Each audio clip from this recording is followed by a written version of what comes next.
ಅವ್ನು ವಾಪಸ್ ನಿನ್ರಿ ನೀವು ಮಾಡಂಗಿಲ್ರಿ ಮತ್ತೆ ಮುಗಿಸ್ಲಿಲ್ವಾ? ಈಗೇನ್ ಮಾಡ್ತಾನೆ ನಿಮ್ hero? Will he give up? ಇವತ್ತು ನಾವು ಕಷ್ಟಪಟ್ರೆ ಮುಂದೆ ಕುತ್ಕೊಂಡು ಆರಾಮ ಸುಖ ಕಾಣ್ಬೋದು ಅನ್ನಕ ಇವತ್ತಾಗಿದ್ದ ಬೆಸ್ಟ್ ಎಕ್ಸಾಂಪಲ್ ನೋಡ್ರಿ.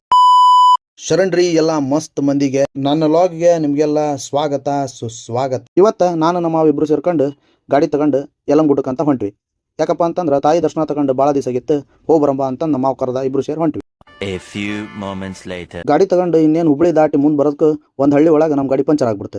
ಅದನ್ನ ತಿರ್ಸಾಕ ಅಂತ ನಾವು ಹುಡ್ಕಾಡ್ಬೇಕಾರೆ ಅಲ್ಲಿ ಒಬ್ಬರು ಅಜ್ಜಾರ್ ಸಿಕ್ಕರು. ಅವ್ರು ನಮ್ಮ ಗಾಡಿನ ಪಂಚರ್ ತಿದ್ ಕೊಡಕ್ಕೆ ನಿಂತು. 15 minutes later.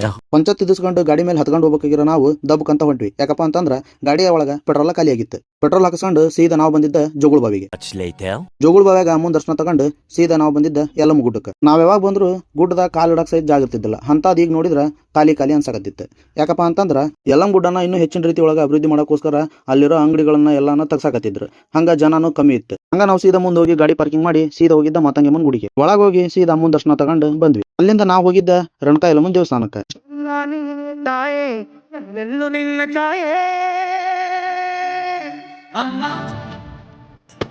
ನಾವ್ ಯಾವಾಗ್ಲೂ ಬಂದಾಗ ಅಮ್ಮನ ದರ್ಶನ ತಗೋಬೇಕಂದ್ರೆ 4 ರಿಂದ 5 ತಾಸು ಅಂತೂ ಬೇಕಾಗಿತ್ತು.